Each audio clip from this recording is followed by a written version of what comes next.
Do I really listen to no one? Well, my ex-wife used to say, Nick, why do you ask me what colour to paint it? Because you always paint it whatever you want anyway. Well, today I'm painting my custom Necron unit, and it's coming right up.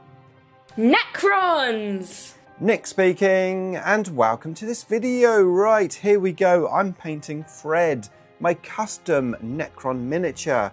I can't wait to get this on the table. I've got a video coming very soon where I discuss how I made the rules for this miniature. But first, we need to paint it. Now, when I first started painting this miniature, I had no idea how I was going to paint the back section. The back section was going to be its weapon, but I had no idea what colour to paint it. Now, before we discuss this further, I'm going to quickly run through the basics of how I painted it. Of course, I primed it black, then I touched up any of the missed areas with black paint. I then went on to dry brushing. I dry brushed all over the miniature, first of all with Iron Breaker. I like to dry brush my Necrons because it gives me a nice worn metal look, and also I don't have to wash the miniatures because with the dry brushing the black is left in the recesses. Now, of course, I am painting this sub-assembly. It's not glued to its base. I'm using the Wargaming exclusive Tomb World bases, and I've got some scarab swarms which I'm going to glue onto the base at the end. Once the Iron Breaker was done, I moved on to Lead Belcher, and again I just dry brushed all over the miniature with this colour. Once the Lead Belcher was done, I moved on to Runefang Steel. I painted the tip of the tail and also painted the spine this colour as well. It's just how I paint my Necrons. Now, as I said, this is a custom Necron miniature. I'm going to have my own set of rules for it. And I was thinking the energy section at the back would be its weapon. It can use its tail to take energy from the weapon and sort of throw it, either in close combat or at range. The model itself doesn't have any claws or mandibles to attack you with, so the power section at the back is what it would use to attack you. So, as I was painting this miniature, I was trying to work out what colour to paint the back section. I didn't know at this stage. My Necrons, of course, are silver and green, so I just continued painting that. I went to the base and I base coated that in Caliban green. It's the colour of the terrain on my Tomb World. I added some water to the Caliban green and I did 2 to 3 thin coats, just built up the colour. As I painted this base, I really went to town on my thoughts for the energy section at the back. What colour to paint it?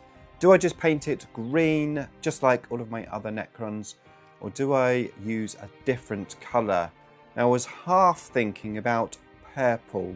So what I did is I asked my family. I asked Mrs. Necron, and her instant reply when I said, what colour should I paint this back section? And she said, well, green, of course, it's Necrons. I then asked my daughter, Necron Girl. I said, what do you think? Do you think green, purple, or maybe another colour? And she said, I think purple would look really cool, Dad.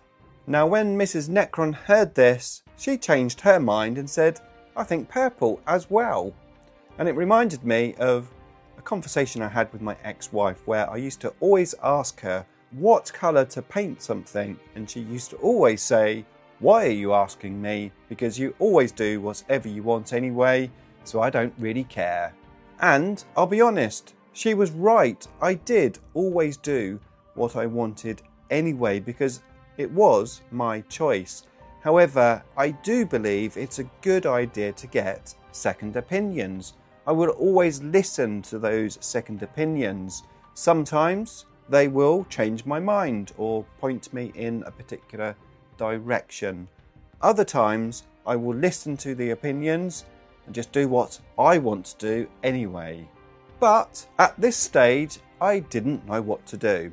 So I thought the best thing to do is just paint the rest of the miniature, do the green orbs, see how it looks, and see if I could work out what colour to paint it once that's done. So that's what I did. I watered down some warpstone green and I painted the orbs, or the eye, at the front of this miniature, and I painted the orbs on the base as well. Again, 2 or 3 coats, just building up the colour. I then used mute green. Again, some water in the paint, 2 or 3 coats, building up the colour until I got a bright green. I left the original coat of paint showing on the edges of the orb, just to give some contrast of green. And then I did a poll on my community tab asking you what colour you thought I should paint the back. 46% of you said green, 32% of you said purple, and the rest of you said another colour. So green was the most popular. However, this was my choice, and when I looked at the miniature, whilst I thought and I knew that green would work, it would look really cool in green, I was thinking, well, this is a custom miniature, it's a unique miniature, it's never going to be duplicated in my army, it's a one-off custom miniature. Wouldn't it be cool if it was a different colour? So I decided to paint it purple. I have purple on some of my other miniatures. I've got a purple Transcendent Catan. My Silent King has some purple on it. Some of my Overlords and Imitech have purple on it. So it does match the army anyway. And I think it's going to look pretty cool on this energy weapon. So I first of all base coated it with Xerius purple. Then I added some Genestealer purple to the Xerius purple, and I gradually added it, giving me 5 different shades of purple. This was going to be how I was going to highlight this energy weapon. However, I'm not going to be doing any layering and glazing and all that jazz. I'm going to be dry brushing it because, well, dry brushing just works really well, especially at tabletop quality. So I just dry brushed it with the 5 different shades of purple, gradually reducing the quantity of paint that I used and also centralizing it at the same time, just to give that sort of glow effect. Now, I also painted the tip of the towel with this energy because, like I said, the idea is the towel is going to dip in to this energy section, take some energy out, and then throw it at my enemies.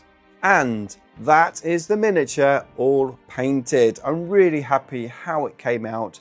I am liking the contrasting purple. I must admit, I think it would look just as good in green. However, I chose purple because it was my choice. And that's one thing that I highly recommend to you all is, yes, ask opinions. Yes, find out what other people think. Yes, look at a colour wheel. The colour wheel will tell you what the correct colours to use are.